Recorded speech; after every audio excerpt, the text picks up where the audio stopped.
What is up, y'all? It's your girl, Alina, back for another video, and in this one, we'll be diving into the 5 things you need to know all around this upcoming August 2022 full moon and supermoon in the Aries sign of Aquarius. In the video, we'll explore why this full moon and final supermoon of the year will be one that really brings in changes, shifts, some potentially stressful, some really exciting new beginnings, closing of chapters. But with all of that, we'll dive into the transits surrounding this full moon, along with some custom full moon writing prompts at the end to help us stay more aligned. And with that said, let's dive in. Why is this moon important? As some of you already know, full moons can really tend to illuminate our inner world, our inner emotions, intuitive abilities, our attitude toward things, certain circumstances that might have been developing over time coming to light. It's really this midway point through the lunar cycle, and it's one of the reasons why the full moon is called a cosmic spotlight, because it really does illuminate what has and hasn't been working for us, and it really helps us to gain clarity on what might be holding us back, what we might want to release during the full moon.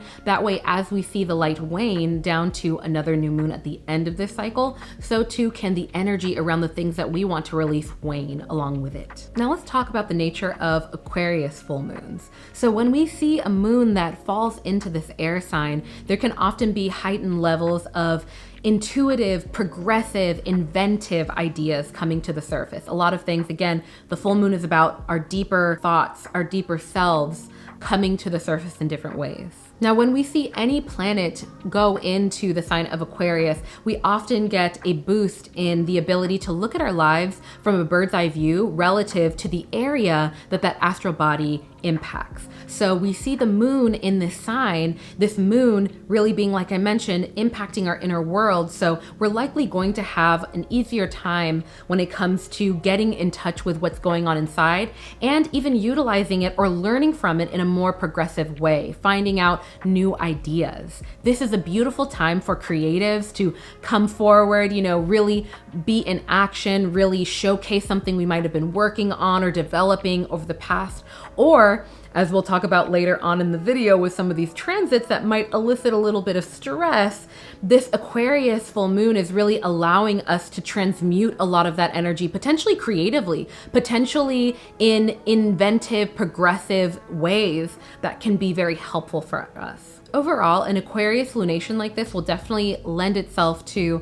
helping us with really embracing our inner emotions, our inner feelings, and not being too swayed by them potentially, depending on your sign and how these transits impact you, but being able to observe them and understand where they come from on a deeper level. That way we can maybe transmute them, express them in productive ways. Next, let's talk about what exactly a supermoon is. So for any of y'all who don't already know, a supermoon is a name given to a full moon that is specifically orbiting at one of its closest points to the Earth. So visually, from an astronomy perspective, oftentimes the moon looks a lot closer to us and it looks a lot bigger in the sky. This is a beautiful time to be out and to really enjoy a summer night, a full moon summer night. I feel like this will be a beautiful time for connecting with other people in that way.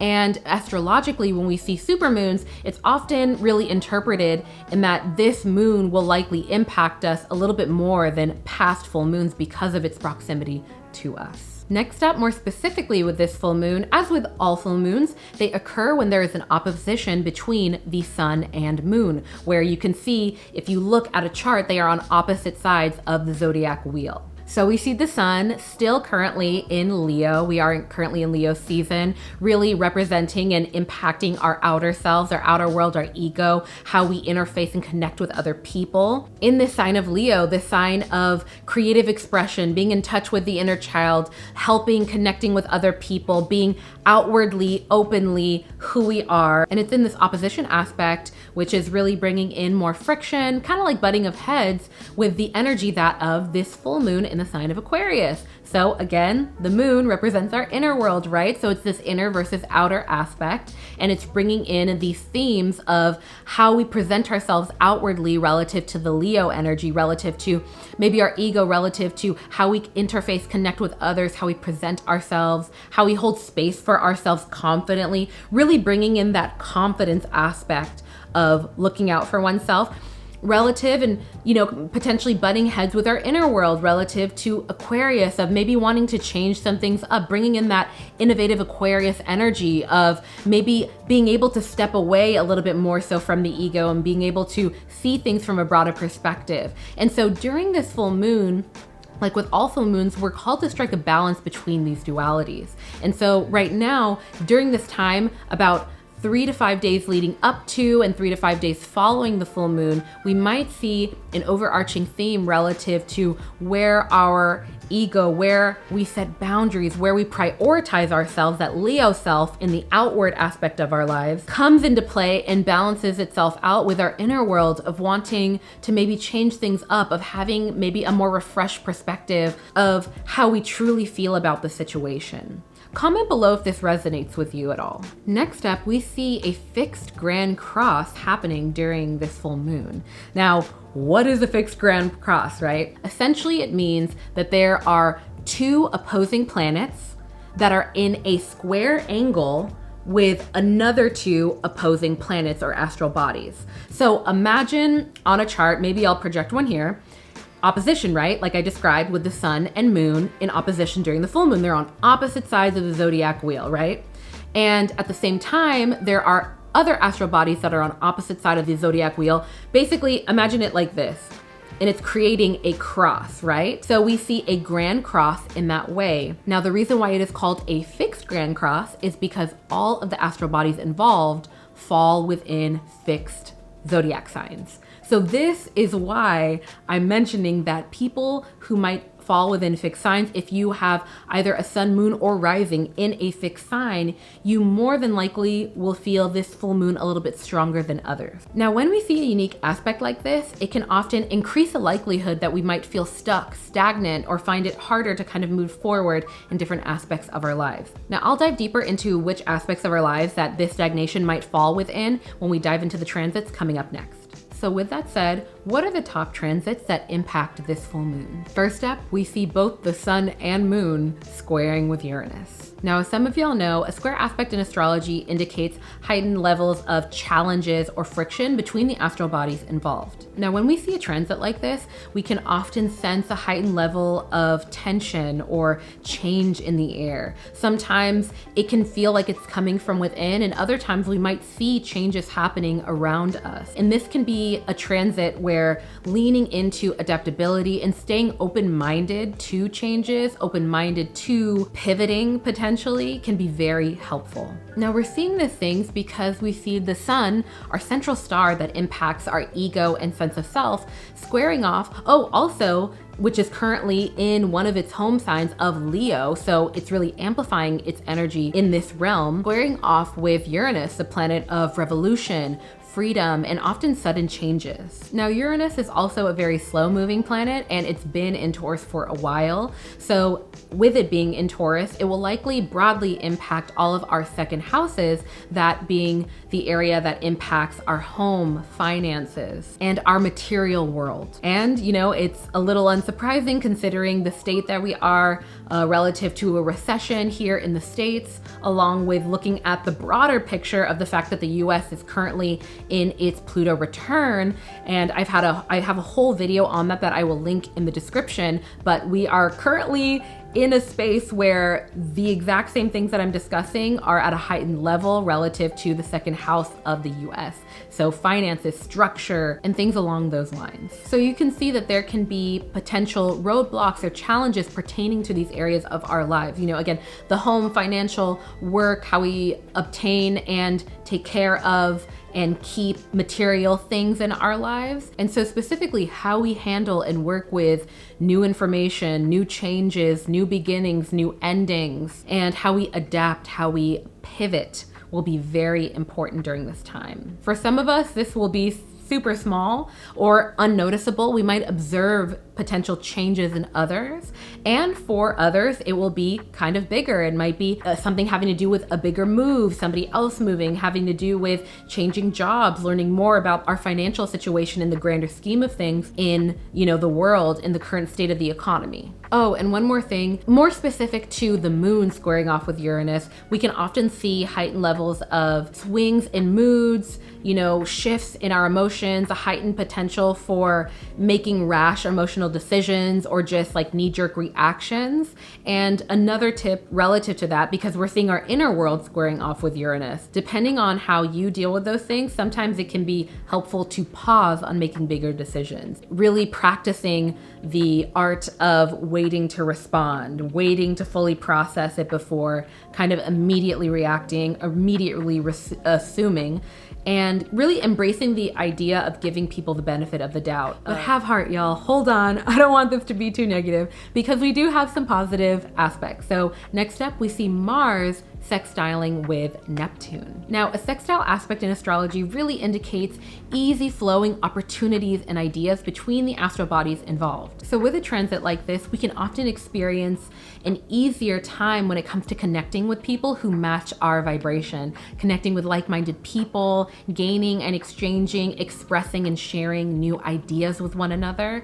And so during this time, whether it is more positive or negative, there really will be a heightened potential and more energetic support when it comes to leaning on one another, when it comes to learning new and innovative ways to do things. This is also a time where we can see heightened intuitive sensitivity and that lending itself to our connection with one another, feeling like through normal conversation, we're able to connect on a deeper level where we feel that sense of, oh, you see me.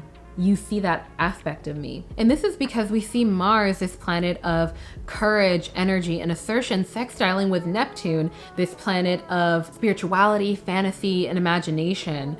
There really is this blending of feeling more inspired, more competent to really connect on a deeper level with one another. Next up, another more positive, more supportive aspect during this full moon, we see Mars trining with Pluto. Now, when we see a trine aspect, it really indicates lucky energy between the astral bodies or planets involved. So we see Mars, the planet of energy, assertion, dominance, really going for what we want, having that confidence, trining, having this lucky energy with Pluto, the planet of death and rebirth, of transformation, regeneration. Think of when we are moving to a new place. When we move, we are closing a chapter in an aspect of our lives of everything we know from a home or a space, but it needs to close. There needs to be that death to pave the way for a rebirth, for that moving, for upgrading our lives, changing our lives, improving it for the better. And so when we see a transit like this, we can often feel a deeper sense of drive, ambition, energy to go towards that new chapter, to finally embrace or at least finally explore what is that magic that's outside of our comfort zone. Really being more open-minded to, kind of stepping a little closer to the corner of our comfort zone and looking out and saying, oh, it's pretty nice out there. So this is definitely a transit which really lends itself and really heightens the full moon's pre-existing energy that most of us know it for, which is it bringing us more enthusiasm towards being in action, towards stepping out confidently and betting on ourselves. And finally, on August 11th, I wanted to note that we will be seeing Venus, this planet of love, following suit with the sun and entering the sign of Leo. Now, when we see Venus, this astral body, this planet that impacts our love lives, our romance, how we connect with one another, even platonically as well, how we express and receive love, entering this fiery sign of Leo, it really lends itself to us having a summer, a closing of summer that really is all about putting ourselves out there. And we see seasonally in the summer, it's really all about things coming to fruition. It's really all about embracing all that we have built from the dead of winter to now, from the spring where things were springing up, you know, our intentions were finally gaining life, right? Just like the spring babies and plants coming to life and really coming into full maturity right now. All right, y'all, ways to align with this energy. So some tips that come to mind relative to this full moon that I feel called to remind y'all of is that our emotions physiologically, they often take about 30 seconds to fully run their course through our body. But oftentimes psychologically, what happens is when we physiologically feel stress or we physiologically feel any emotion, our minds naturally want to justify it by tuning into that frequency and only focusing on things in our lives that are within that frequency. So for example, when you're happy, have you noticed that when you're happy, you often notice all the positive things, right? You're more likely to say hi to the neighbor across the street, even if they aren't looking at you. You're more likely to skip over that branch on the road or whatever on the sidewalk and you're like, whew, that was fun. But when you maybe are anxious or you're stressed, it could be the same exact situation, and instead of waving at your neighbor, you're tuned into the frequency of stress and you're like, why isn't the neighbor looking at me? Are they mad? Is it this? When you see the branch on the road, it's like, oh my God, another branch. You get what I mean? We are more likely to tune into the frequency of whatever that emotion is and justify it. And then it creates a pattern where it continues on. And so being able to get in touch with our bodies, really feeling the feelings that we need to feel rather than pushing them away and looking at the reality of it during this full moon, it can be very helpful because it'll allow us to relieve pressure. We have pressure when we ignore what's going on, right? Being able to express it, allowing this full moon energy that's really all about bringing that inner world to the surface will also help us cope if we notice change. Another aspect of that is leaning into adaptability, being open-minded to pivoting, being confident, leaning into this Leo energy that we are capable. As well, with all full moons, doing a full moon ritual can be very beautiful, and it generally entails you writing out what no longer serves you, really getting in touch with that. Now, relative to this Aquarius full moon in opposition with the sun in Leo, writing out and reflecting on aspects of ourselves where we might have felt more closed-minded.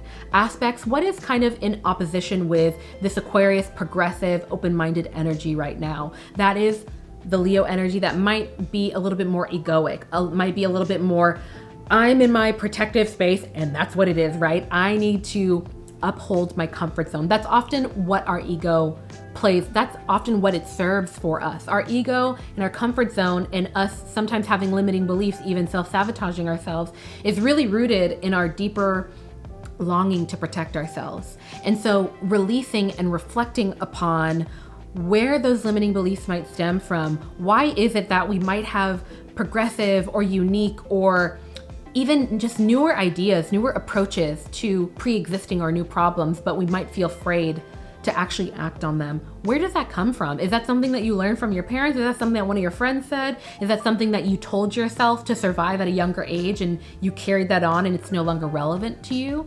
These are the things that can be brought up during this time that can be very fruitful to release. And quickly, before we dive into these writing prompts, I want to remind y'all that the 2022 Auralign Astrology planners are on sale for only $5. We are making way for the new 2023 line, and what's great is that the planner is way less than half off, but we are just around halfway through the year, so you're really getting your bang for your buck. Anyway, I digress. With that said, let's dive into these full moon writing prompts. So what I'll do is I will project the questions on the screen. Once they're up there, I invite you to pause the video, write them out, and when you're done, we'll come back. If you have your Auralign Astrology Planner, you can go ahead and flip to the dedicated full moon ritual page where you can write out these questions and follow along. But if you don't have it, you don't need it. All you'll need will be a pen and paper. Halfway through this moon cycle, what are you most proud of yourself for? Is there anything you're ready to release during this full moon?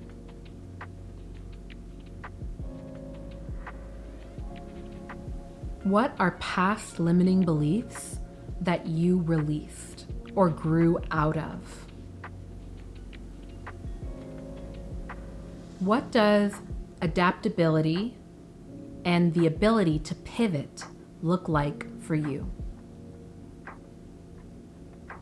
All right, y'all, that concludes the full moon writing prompts. If that brought up anything for you, I invite you to comment down below what that might be if you feel called to share that with the class. I've noticed, and I just want to shout out to y'all, like, it's been really cool to see y'all express what came up for you, whether it's through these journaling prompts or even during my guided meditations, and seeing other people reply and say, yo, I felt that too. And it just, I feel like not only when I read them, I feel less alone, but other people are reading them and they feel less alone, and then they comment and then you feel less alone, and it's really nice. And I just want to commend y'all, because I'm not really doing it. Y'all have really created a really beautiful and encouraging space in the comments. But with that said, I'm going to go ahead and quickly answer one or two of the questions from the writing prompts to just catch y'all up on my life and to maybe spark some conversation. All right, y'all, I'm so excited to tell you about this. So some things that I am proud of myself for over the course of this last lunar cycle. Oh my gosh, y'all. Also the last month, because at the time that I'm recording this, it's the beginning of August. It's August 2nd now. Y'all, remember when I told you that I took a long break from videos? Remember when I was like MIA? I failed to let y'all know in the last video that I quit coffee. I quit caffeine. I haven't had caffeine in a month. And that is a huge deal for me. I have been drinking coffee relatively regularly, very regularly since 2016. I also started walking every day for 30 minutes. And between the two of those things, I have similar energy levels. I have like the same energy levels that I did when I was drinking coffee. And I just want to share that with y'all. It's like a praise report. I want to give y'all a praise report. If any of y'all have religious backgrounds, I just want to share that with y'all, because literally for years I was like, man, I need to get off of this wheel, man. I need to get off this wheel. But I was addicted to it. Quite literally, it's a socially acceptable addiction. As a nutritionist as well, I knew every single reason why I needed to do it. I have food sensitivities that are now almost non-existent because my nervous system hasn't heightened the sensitivity, and I could dive into it. But those are the things that I'm really proud of, and I just really wanted to share with y'all and I want to thank y'all, because it was through me being able to take a break and actually draw my energy back to myself and fully have it back to me just for a little bit, that I was able to take the time to finally get those things started. But all of that to say, if you made it to the end of this video, I'm gonna go ahead and wrap it up. I invite you to comment 3 door emojis. So comment 3 doors if you made it to the end, to let me know you did, and also just to tell the YouTube algorithm, the powers that be, that you enjoy content like this, and just because it really supports my work and I really appreciate it. And if you don't want to comment that, I'd love to hear if you resonated with anything that I said, you know. And last but not least, just a reminder, get your planner. It's $5, y'all. Like, let's do it. Let's journal together for super cheap. It's actually cheaper than like a normal planner, and you have it for the rest of the year. And there's seasonal guides in it. There's notifications for all the full and new moons. Like, let's do it, you know? But with all of that said, I will leave you with my favorite quote. And that is, be gentle with yourself, because life is about the journey, not the destination. Okay, peace, y'all.